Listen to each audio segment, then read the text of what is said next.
The coffee had gone cold 3 hours ago, but Vincent Romano kept the cup pressed between his palms anyway. Outside his Queen's kitchen window, November rain drummed against glass that hadn't been cleaned since Maria died. The surveillance photos lay scattered across the scratched formica table like a dealer's hand gone wrong. His granddaughter Sophia, 8 years old, walking to St. Margaret's Elementary in her red backpack, the one with the unicorn patch she'd begged for last Christmas. Someone had been following her for weeks, judging by the timestamps, different angles, different days. Professional work. The note was simple. Handwritten in block letters, the Teflon Don remembers everything. Romano's hands didn't shake as he reached for his. 37 years carrying Carson's secrets. 37 years waiting for this moment, and his hands were steady as stone. The muscle memory was still there. Check the cylinder, count the rounds, feel the weight. 5 bullets, enough for what was coming. The phone rang. Romano stared at it through 4 rings before picking up. "You get the pictures?" The voice was Brooklyn thick, gravelly from decades of cigarettes. Tommy Marconi, Gotti's nephew, still running errands for dead men. "I got them." "Good. You remember the rules from the old neighborhood, right, Vinny? Family pays for family." Romano closed his eyes.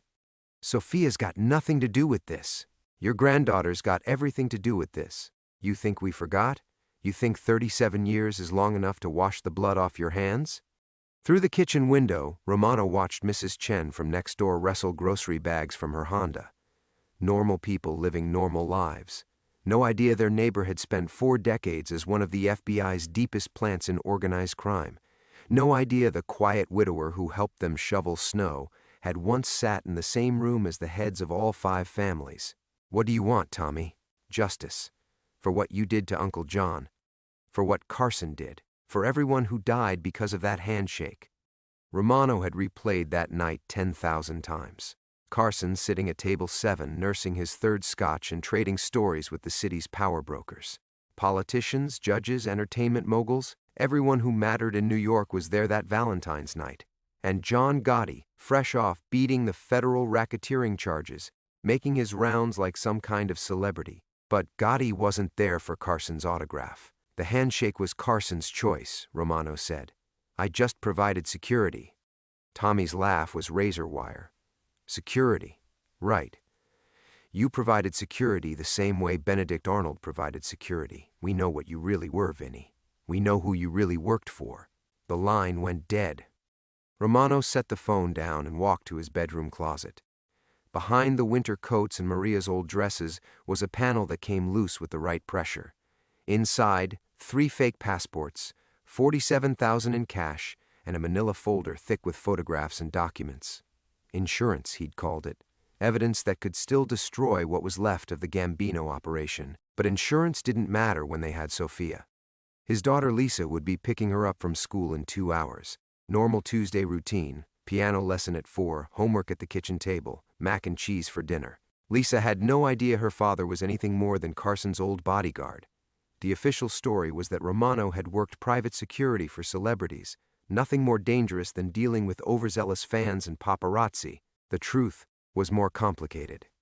Romano had been 24 when the Bureau recruited him. Young enough to be molded, old enough to understand the stakes. They'd given him a choice: 20 years in federal prison for armed robbery, or help them take down the most powerful crime families in America.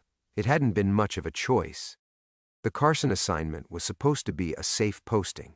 Celebrity protection, networking with legitimate businessmen, staying away from the streets where someone might recognize him. But Carson's world intersected with everyone else's in New York, including people who remembered Romano from the old neighborhood. That's why Gotti had approached him that night at the Copa. Not to threaten Carson, to recruit his security chief. The Don had a proposition: leak Carson's schedule, his security details, his private conversations. In exchange, Romano would get protection, money, and a seat at the table when the Gambinos divided up Manhattan's entertainment district. But Romano was already wearing a wire, and Gotti was already under federal investigation. The handshake Carson refused wasn't about respect or territory or mob politics. It was about saving Romano's life. The rain was getting heavier now. Romano checked his watch. Lisa would be leaving work soon, heading to Sophia's school. He could call her, warn her, tell her to disappear. But that would only delay the inevitable. Tommy Marconi and his crew wouldn't stop until they had their justice. Romano loaded his .38 and slipped it into his jacket pocket. 37 years of running was enough. Time to finish what started that night at the Copa. Romano stood in his bedroom for a long moment, the weight of the .38 familiar against his ribs. The house felt smaller now, every shadow sharper. Through the thin walls he could hear the Patels next door, their television playing some Bollywood drama, their daughter practicing violin. The sound of a family that didn't know their world could disappear with a phone call. He walked back to the kitchen and gathered the surveillance photos. Sophia's face smiled up at him from a dozen angles, gap-toothed grin, pigtails bouncing, completely unaware of the telephoto lens tracking her movements. She looked exactly like Lisa had at that age. Same stubborn chin, same way of tilting her head when she was thinking. Maria's eyes, though. Definitely Maria's eyes. The coffee maker gurgled to life as Romano started a fresh pot. Routine was armor now. Keep moving, keep the hands busy, keep the mind sharp. He'd learned that lesson in his early bureau days, when waiting for the next meeting with his handler felt like drowning in slow motion. His phone buzzed. Text from Lisa running late. Traffic on Northern Boulevard. We'll grab Sophia and head straight home. Love you, Dad. Romano typed back, drive safe. See you soon. He almost added a warning, almost told her to pack a bag, take Sophia somewhere safe. But Tommy Marconi would be watching for that kind of panic. The first rule of undercover work was never break character until you absolutely had to. Vincent Romano was supposed to be a retired security guard, not a federal asset with 37 years of secrets. The coffee finished brewing, and Romano poured himself a fresh cup. Black, no sugar. Maria used to tease him about drinking it like medicine, but she'd never understood that some habits were survival tools. In the old days, cream and sugar meant longer in enemy territory, more chances for someone to notice details that didn't fit. Carried the coffee to the living room and settled into his worn leather recliner, the one Maria had threatened to throw out a dozen times but never had the heart to replace. From here he could see the front window, the kitchen doorway, and the stairs to the second floor, tactical positioning disguised as an old man's comfort. The house felt haunted by ordinary moments. Sophia's art projects still decorated the refrigerator, crayon drawings of stick families under rainbow skies. Her latest masterpiece showed 3 figures holding hands, herself, her mother, and Grandpa Vinny. She'd drawn him wearing a smile twice the size of his actual face. Romano sipped his coffee and studied the street through rain-streaked glass. Mrs. Chen was back inside. The mailman had finished his route. A blue sedan had been parked across the street for 20 minutes. Too long for a casual visit, not long enough to be surveillance. Tommy's people were either getting sloppy or wanted him to know they were there.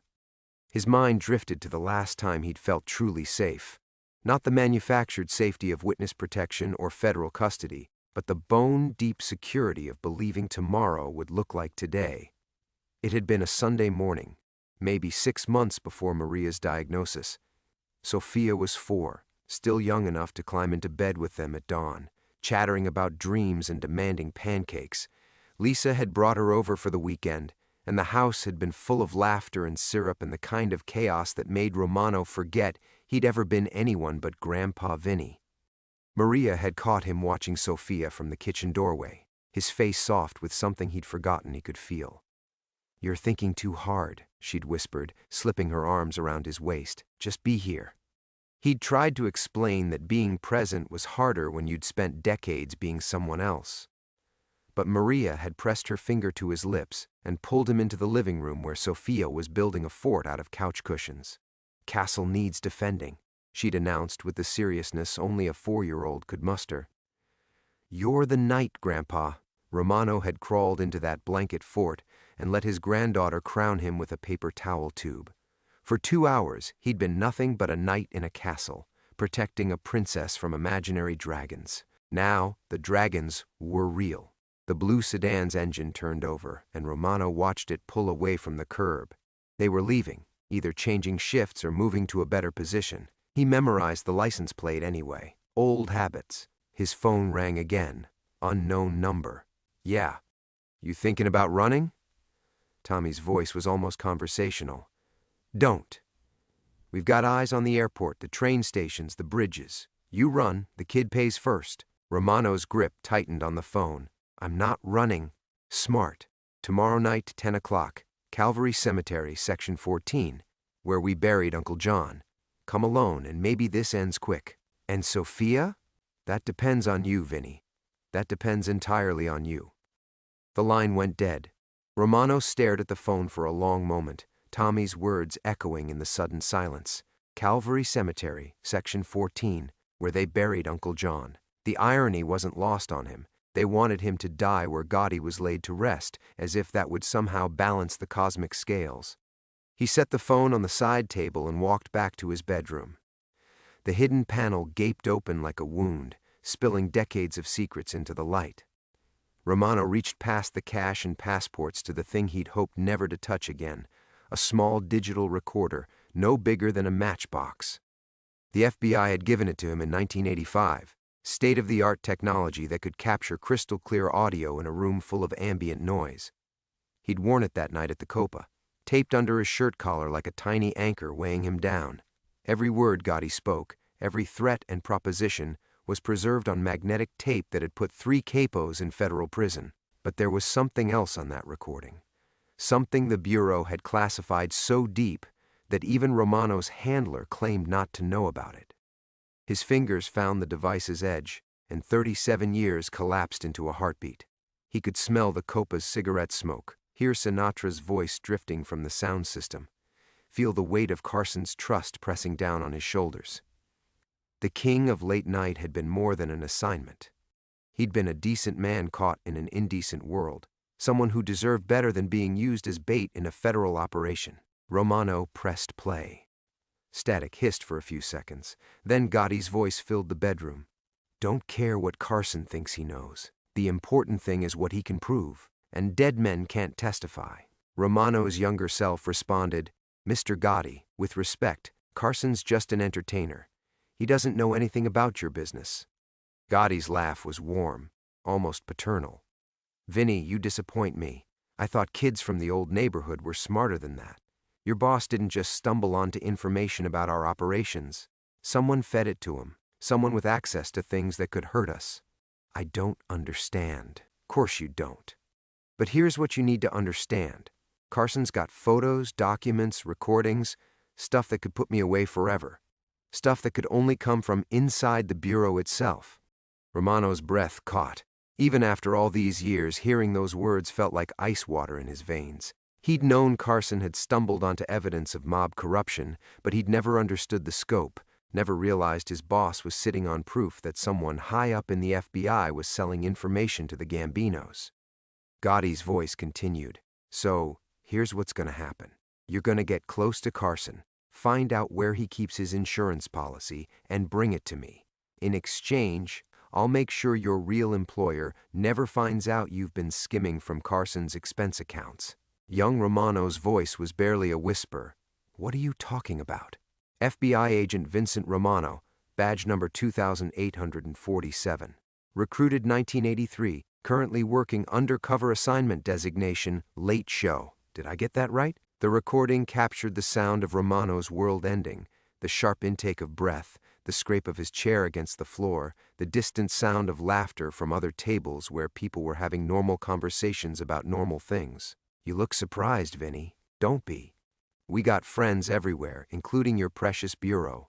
Friends who told us all about their promising young agent, the one who grew up in Bensonhurst before he found Jesus and a federal paycheck. Romano stopped the recording. His hands were shaking now, not from fear, but from rage that had been buried for 37 years. Gotti had known. From the beginning, Gotti had known exactly who he was and had been playing a longer game than anyone realized. The really sick part was that it had worked, not the way Gotti planned, but in a way that was almost worse. Romano had gone to his handler that night, explained the situation, begged for extraction. But the Bureau had other ideas. Instead of pulling him out, they'd decided to use the situation. Keep him in place, feed Gotti just enough real information to maintain his cover, and use him as a conduit to identify the mole inside the FBI. Carson had paid the price for their ambition. Romano's phone buzzed. Another text from Lisa picked up Sophia. She wants to know if you're making your famous spaghetti tonight. I told her we'd ask.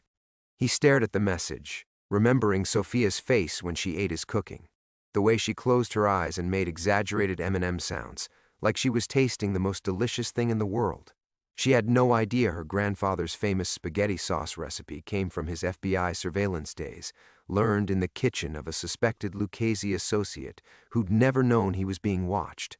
Everything in Romano's life was built on deception, even the love.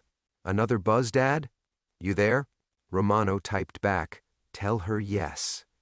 Extra meatballs. But he knew he was lying. Tomorrow night, at Calvary Cemetery, one way or another, Grandpa Vinny's story would finally end.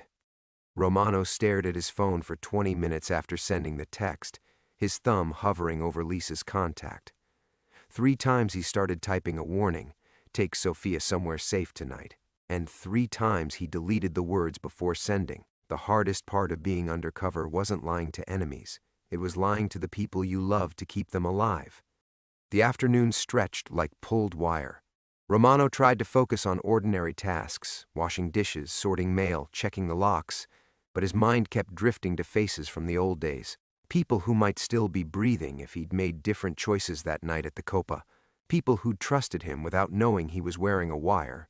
At 4:30, his landline rang. Romano recognized the number immediately, even though he hadn't seen it in 15 years. Mickey? Romano's voice came out rougher than he intended. Mickey Torino's wheeze was unmistakable. 30 years of cigarettes and Brooklyn winters. Vinny.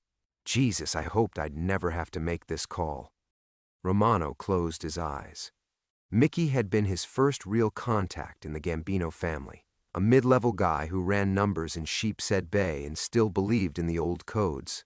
They'd played poker together, attended the same parish, even shared Christmas dinner when Romano was maintaining his cover as a lonely security guard.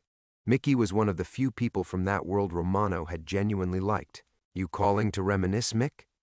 I'm calling to warn you. Mickey's voice dropped to barely above a whisper. They know I knew you back then. Tommy's been asking questions, making people nervous. Sal Benedetto won't even answer his phone.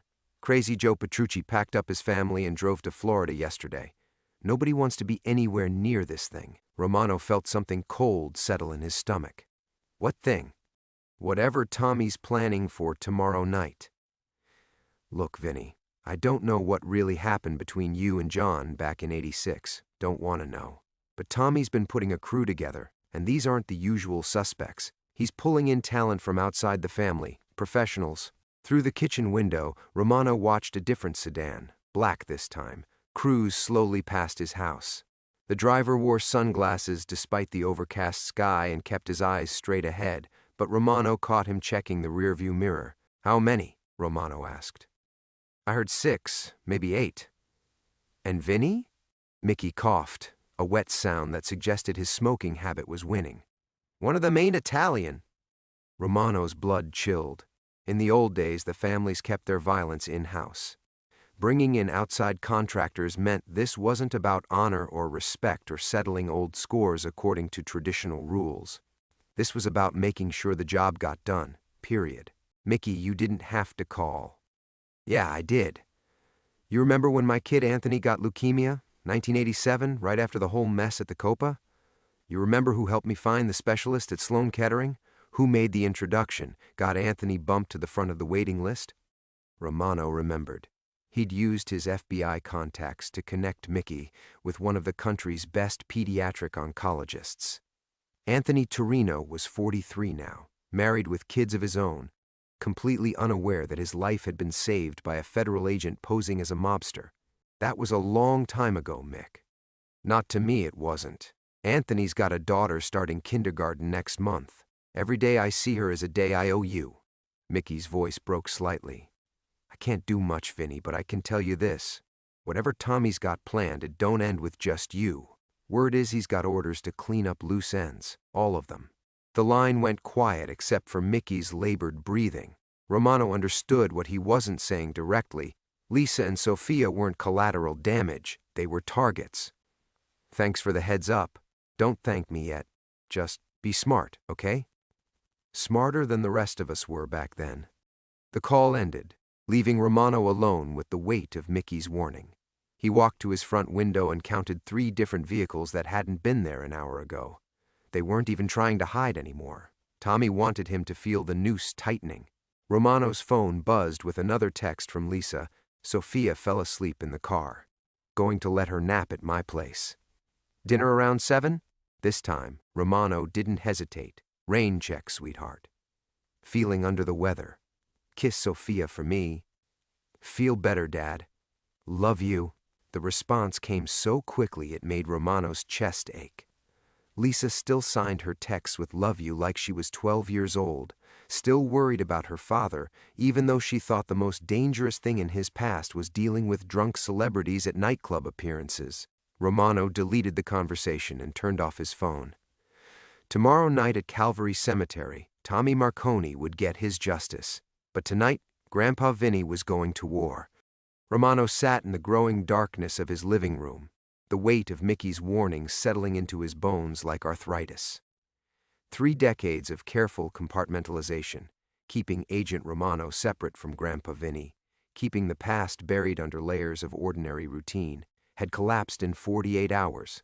Now there was only the truth. He was a man who had destroyed lives to save them, and the bill was finally coming due.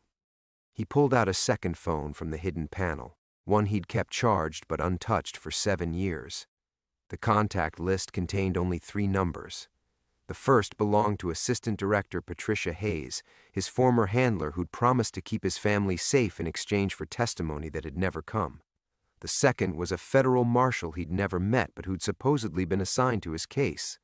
The third was an emergency line that might or might not still be monitored. Romano dialed Hayes. The number you have reached is no longer in service. The marshal's number went straight to voicemail, the voice unfamiliar and bureaucratic. Leave a detailed message including your case number and current threat level. Romano hung up without speaking. After 37 years, the Bureau had moved on. New threats, new priorities, new agents with their own impossible choices to make. Vincent Romano was a footnote in a file that probably lived in a warehouse somewhere, forgotten like yesterday's headlines. The emergency line rang once before connecting to dead air. Not even a recording. Romano set the phone aside and walked to his kitchen, where Sophia's latest drawing still hung on the refrigerator. She'd used every crayon in the box to create what she called Grandpa's Happy Day, a stick figure version of him surrounded by rainbows and hearts, with I love you written in purple letters across the top. The drawing was crooked, secured with a magnet shaped like a ladybug that Sophia had insisted he buy during their last trip to the dollar store. He touched the edge of the paper, remembering the serious concentration on Sophia's face as she'd worked on it, tongue poking out slightly as she colored inside the lines. It's for when you're sad, Grandpa, she'd explained, pressing it into his hands with the gravity of a state secret. Pictures make feelings better. Romano had kept drawings from Lisa at that age, too. They were upstairs in a box Maria had labeled Daddy's favorites in her careful handwriting. Stick figure families and crayon flowers and handprints in blue paint from Lisa's first-grade class. Normal artifacts from a normal childhood, unmarked by the knowledge that Daddy spent his days recording conversations with killers. But Sophia's drawing was different. Sophia's drawing was a lie. The terrible irony was that Romano had become genuinely good at being a grandfather, not because he'd practiced or studied or tried to channel some dormant paternal instinct, but because loving Sophia required no deception. When she climbed onto his lap to read stories, when she demanded he push her on the swings at the park, when she fell asleep in his arms during movie nights, those moments were the most honest of his life. No cover story, no hidden agenda, just an old man discovering that unconditional love felt like coming home. Romano opened his kitchen drawer and pulled out a legal pad, the kind Maria had used for grocery lists and doctor's appointments. His handwriting was shaky, decades of muscle memory fighting against the weight of what he was trying to say. Lisa, there are things about my past that I should have told you years ago, things that put you and Sophia in danger through no fault of your own. By the time you read this, those dangers will either be over or I will be, but either way, you deserve the truth. Your mother knew some of it. Not everything, but enough to understand why certain precautions were necessary. The security system in this house, the way I insisted on knowing your schedule, my reluctance to meet new people in your life, none of that was paranoia. It was preparation. I was not just a security guard. I was an FBI agent working undercover in the New York mob from 1983 to 1987. The night Carson refused to shake hands with John Gotti was the night everything went wrong, and people have been paying for my mistakes ever since. Romano stopped writing. The words looked small and insufficient on the yellow paper, like trying to contain an ocean in a coffee cup. How could he explain the weight of carrying someone else's identity for 4 years? How could he make Lisa understand that every birthday party, every school play, every moment of her childhood had been shadowed by the possibility that his cover might be blown and she might pay the price? More than that, how could he tell her that some part of him had been relieved when the assignment ended? Not because the danger was over, but because he'd started to like the people he was supposed to betray. Mickey Torino bringing him homemade wine at Christmas. Sal Benedetto teaching him to play bocce ball in the park. Even Gotti himself, who'd shown Romano pictures of his grandchildren with the same pride any grandfather might display. The line between Vincent Romano and his cover identity had blurred until he wasn't sure which man was real and which was the performance. The FBI had trained him to lie, but they'd never taught him how to live with the consequences of those lies for the rest of his life. Romano crumpled the letter and threw it in the trash. Some truths were too heavy for yellow legal paper to carry. Outside, the black sedan made another slow pass, its headlights sweeping across Romano's kitchen window like searchlights. Tomorrow couldn't come fast enough. Romano pulled the crumpled letter from the trash and smoothed it against the kitchen counter. The yellow paper felt thin between his fingers, like everything else that was falling apart. He needed to finish what he'd started, needed Lisa to understand. But first, he had to understand it himself. He walked to his basement, each step echoing in the darkness. Behind the furnace, hidden beneath 30 years of dust and forgotten Christmas decorations, was a metal box he hadn't opened since Maria's funeral. His real insurance policy. The photographs spilled across his workbench like accusations. Surveillance shots from 1986, Gotti laughing at the Copa, Carson signing autographs, Romano himself in the background looking impossibly young. But it was the documents underneath that made his hands shake. FBI memos, expense reports, meeting transcripts, and there, paperclipped to a surveillance log dated February 15, 1986, 3 days before the Copa incident, was a handwritten note in Assistant Director Hayes's careful script. Operation Late Show compromised. Agent Romano's cover blown via bureau leak. Maintain position. Use controlled exposure to identify mole. Carson expendable if necessary. Romano read the words 3 times before they registered. The bureau had known. They'd known Gotti was onto him, known his life was in danger, and they'd left him in place anyway. Not to protect Carson or gather evidence or serve justice. To catch their own rat. But that wasn't the worst part. The worst part was the signature at the bottom of Hayes's note: concur with assessment. Proceed as planned. V. Romano, his own handwriting, his own signature, his own agreement to let Carson become collateral damage in a bureau power play. The basement walls seemed to close in as memories crashed over him. That night in Hayes's office, 3 days before the Copa. Her explanation of the situation, the options, the necessary sacrifices. Romano remembered arguing, remembered protesting that Carson was innocent, remembered Hayes's patient smile as she explained the bigger picture. But he also remembered signing the authorization, remembered telling himself it was the only way to protect the operation, protect his cover, protect his family. Remembered convincing himself that Carson was smart enough to stay out of trouble if Romano did his job right. Carson hadn't stayed out of trouble. Carson had walked into the Copa that night carrying evidence that could have destroyed half the Gambino family, and Romano had guided him straight into Gotti's crosshairs. Not to save him, to use him. The recording device upstairs suddenly made sense. Romano hadn't kept it as evidence or insurance or proof of his loyalty to Carson. He'd kept it as penance, a reminder of the moment he'd chosen his career over a decent man's life. The moment he'd become exactly what the Bureau had trained him to be, someone who could sacrifice anyone for the mission. Romano's phone buzzed upstairs. He climbed the steps slowly, each one feeling like a confession. The text was from an unknown number. Your granddaughter has beautiful eyes. Be a shame if she couldn't see her next birthday. Calvary Cemetery, midnight. Come alone, or Lisa joins you. But now Romano understood something Tommy Marconi didn't. This wasn't about Gotti's wounded pride or Carson's public insult, or even Romano's undercover work. This was about the evidence Carson had died protecting. Evidence that was still buried somewhere. Evidence that could destroy what remained of the Gambino family's operations. Evidence that Tommy needed Romano alive to find. Romano walked back to the kitchen and picked up his pen. This time, the words came easier. Lisa, I was never the man you thought I was. I was never the man your mother thought I was. I wasn't even the man I thought I was, but I was always your father. That was real. Sophia's grandfather, that's real too. The rest was just a job that lasted too long and cost too much. If something happens to me tonight, know that every choice I made, right or wrong, was about keeping you safe. Even when I was too much of a coward to tell you the truth. The deposit box key is taped under the kitchen sink. Box 247 at First National. Everything you need to know is there, including enough money to disappear if you have to. Tell Sophia that Grandpa's happy day was every day I got to spend with her. I love you both. That was never a lie. Romano signed his name and left the letter on the counter next to Sophia's drawing. Through the window, he watched Tommy's surveillance team maintaining their positions.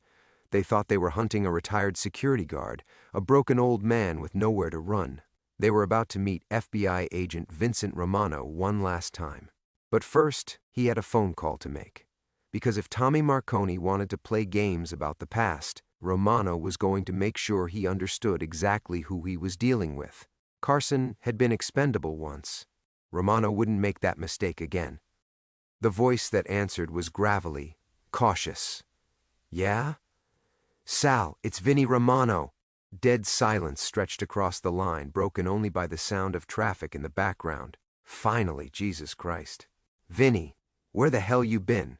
Sal Benedetto, Gotti's former lieutenant, now 78 and supposedly retired to a small apartment in Bensonhurst. Romano had shared more meals with Sal than with his own family during those 4 years undercover.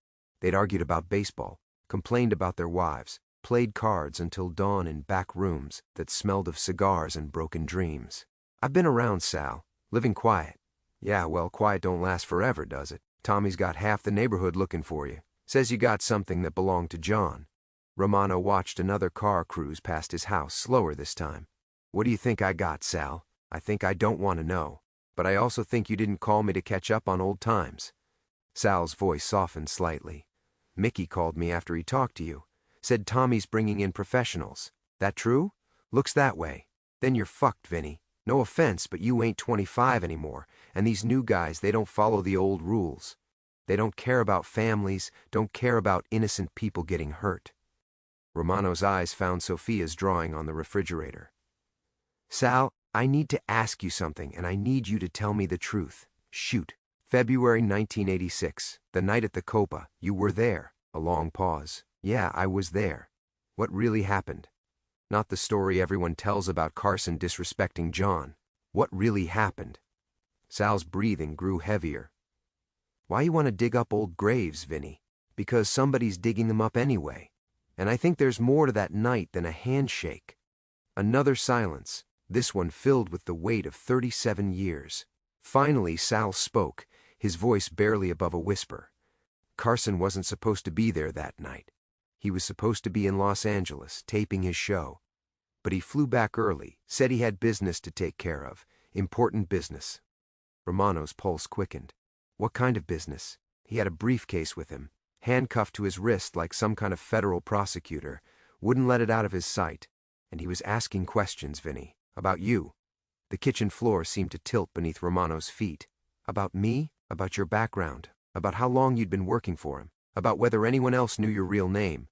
John was already suspicious, had been for weeks, but Carson showing up that night with that briefcase and those questions. It was like watching two freight trains heading for each other on the same track. Romano's mind raced. Carson had known. Somehow, impossibly, Carson had figured out his real identity, and had come to the Copa to confront him about it. But instead of exposing him, Carson had protected him. Had taken Gotti's humiliation rather than reveal what he knew. "Sal, what was in the briefcase? I never found out. After Carson walked away from John, after you followed him out, things got crazy. John was furious, started talking about sending a message. But then Carson disappeared, and the briefcase with him. 3 days later, Carson was dead. Car accident, they said. No accident." Romano knew that now with absolute certainty. The Bureau had eliminated Carson to protect the operation, to keep Romano's cover intact, but they'd never found the briefcase. "Sal, I'm going to tell you something, and you're not going to believe it. Try me. I was FBI. Deep cover for 4 years. Carson figured it out somehow, came to the Copa to warn me that my cover was blown. The silence this time lasted so long Romano thought the line had gone dead. Sal, that's impossible. I knew you, Vinny. I knew your family, your history. You were from the neighborhood." "No, I wasn't. It was all a legend. All of it." Romano could hear Sal's world reshaping itself around this revelation, 37 years of friendship recontextualizing in real time. "The food poisoning," Sal said finally. "When you missed John's birthday party in '85, you were really testifying to a grand jury in Manhattan, and when your cousin died in Jersey, the funeral you had to go to, meeting with my handlers planning the next phase of the operation." Sal's breathing became labored. "Jesus, Vinny. Jesus Christ. Do you know what this means? Do you know what you're telling me?" Romano knew exactly what it meant. It meant every friendship from those years was built on lies. It meant every moment of genuine connection had been contaminated by deception. It meant that Tommy Marconi wasn't just after revenge, he was after vindication, proof that the Gambino family's greatest humiliation had been orchestrated by a federal rat. "I know what it means, Sal. The question is, what are you going to do about it?" The silence stretched between them like a bridge that might collapse at any moment. Romano could hear Sal's labored breathing, the sound of a 78-year-old man trying to process the complete rewriting of his past. "What am I going to do about it?" Sal's voice cracked. "What am I supposed to do, Vinny? You just told me that every conversation we ever had, every drink we shared, every time I trusted you with my life, it was all a lie." "Not all of it." Romano's grip tightened on the phone. "The friendship was real, Sal. Whatever else was fake, that was real." A bitter laugh echoed through the receiver. "Real? You want to tell me what was real? Was it real when you sat with my wife in the hospital when she had her stroke? Was it real when you helped me bury my brother? Or were you just gathering intelligence for your FBI reports?" Romano closed his eyes, remembering those moments with painful clarity.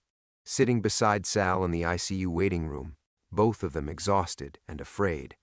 Carrying the front corner of Anthony Benedetto's casket, feeling the weight of Sal's grief as much as the mahogany. Those hadn't been performances. They couldn't have been. It was real, Romano said quietly. All of it. Then why? The pain in Sal's voice was raw, unguarded. "Why didn't you trust me enough to tell me the truth?" "Because I couldn't trust anyone. Because the moment I started picking and choosing who to protect, people would die. Because—" Romano's voice broke. "Because I was already in too deep. Because I'd already forgotten which person was supposed to be real." Outside, another car passed slowly. Romano could see the driver's silhouette, could feel the weight of surveillance pressing against his windows like a physical presence. Time was running out. "Sal, listen to me. Carson found out about my cover, but he also found evidence of something bigger. Something worth killing for. Tommy's not just after me for humiliating Gotti. He's after whatever Carson died protecting. And you think I know what that is?" "I think you know more than you're telling me." Romano's voice hardened. "Just like I know Tommy's got professionals watching my house right now. Just like I know he's threatened my granddaughter. So I'm asking you, as someone who used to be my friend, to tell me what Carson really found." Sal's silence lasted so long Romano wondered if he'd hung up. When he finally spoke, his voice was barely a whisper. "There were FBI files, Vinny, in Carson's briefcase. Files about bureau operations, about agents, about ongoing investigations, but also about money. Lots of money moving through accounts that didn't exist on any official books." Romano felt the pieces clicking together like bullets sliding into a chamber. Dirty bureau money? Carson thought so. Said he'd been investigating financial irregularities in federal operations. Said he'd found evidence that some agents weren't just taking mob money, they were helping launder it, using government accounts as fronts. The implication hit Romano like a physical blow. Carson hadn't just discovered his identity. Carson had uncovered a corruption network that reached into the highest levels of federal law enforcement. Evidence that could destroy careers, collapse cases, send dozens of agents and officials to prison. Evidence that Assistant Director Hayes would have killed to protect. "Sal, where is it? Where's the briefcase?" "Gone." Carson gave it to someone before he died, someone he trusted. Sal paused. Someone he thought would use it right. Romano's blood turned to ice. Who? His head of security. Guy named Vincent Romano. The phone slipped from Romano's hand, clattering against the kitchen counter. Carson had given him the briefcase, not during the chaos at the Copa, not in some dramatic confrontation, quietly, carefully during one of their routine security briefings, disguised as background materials for an upcoming appearance. Files Romano had glanced at and then locked away, assuming they were standard network documentation. Files that had been sitting in his basement for 37 years. Romano picked up the phone. "Sal? You still there?" "Yeah, I'm here." "Tommy knows, doesn't he? He knows I have the files." "Tommy knows enough to want you dead. But Vinny, listen to me. These new guys he's working with, they're not family. They're not even Italian. They're professionals who don't care about honor or respect or keeping innocence out of it. If you've got something they want, they'll take it. And they'll hurt anyone they have to." Romano looked at Sophia's drawing again, at the innocent love radiating from every crayon stroke. "Then I guess I better make sure they don't get the chance. Vinny, don't do anything stupid. Whatever game you're thinking of playing, these people wrote the rules." Romano smiled grimly as he hung up the phone. Sal was wrong about one thing. Romano had helped write those rules too, and he remembered exactly how the game was supposed to end. The files Carson had entrusted to him were exactly what Sal had described, evidence of a corruption network that reached from street-level payoffs to the highest echelons of federal law enforcement. Bank records showing bureau accounts used to launder mob money, surveillance reports that had been sanitized to protect criminal assets, agent names, dates, amounts that would have brought down half the New York field office, including Assistant Director Hayes, including Romano himself. He understood now why Carson had died, why the accident had been so carefully orchestrated, why Romano's own handlers had been so eager to extract him from the operation immediately afterward. They weren't protecting their star undercover agent. They were protecting their criminal enterprise. Romano had been both hunter and prey, predator and victim, honest cop and dirty agent all at the same time. The cognitive dissonance should have driven him mad years ago. Maybe it had. He climbed the basement stairs slowly, each step a small goodbye. In the kitchen, Sophia's drawing still smiled at him from the refrigerator, a 6-year-old's pure love unmarked by the knowledge of what her grandfather really was. The letter he'd written to Lisa sat beside it, confession and apology in equal measure. Through the window he could see Tommy's surveillance team maintaining their positions. They'd been patient, professional. But midnight was only 3 hours away, and patience had its limits. Romano walked to his bedroom and opened the closet, pushing aside 30 years of civilian clothes to reveal the small safe hidden in the back wall. The Glock was exactly where he'd left it, along with his federal credentials expired but never officially revoked.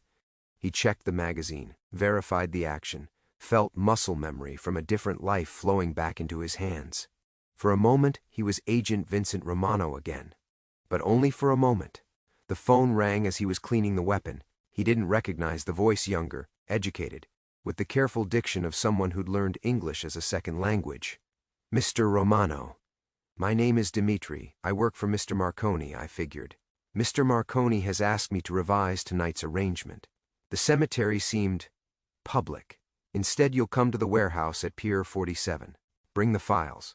And my granddaughter will remain safe as long as you cooperate. You have 1 hour."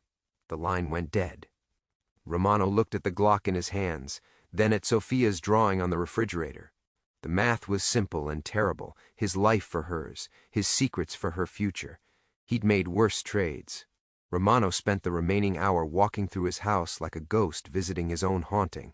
Each room held fragments of the man he'd pretended to be. Lisa's high school graduation photos, Maria's recipe cards, Sophia's toys scattered across the living room floor. Evidence of a life that had been real, even when the person living it wasn't. In the kitchen, he added a postscript to his letter. I kept Carson's recording device all these years because I thought it was evidence. But it was really a confession. I wanted to believe I was protecting him that night at the Copa, but the truth is I was protecting myself. Carson died because he tried to save a man who didn't deserve saving. Don't make my mistakes, Lisa. Don't sacrifice the people you love for causes that won't remember your name.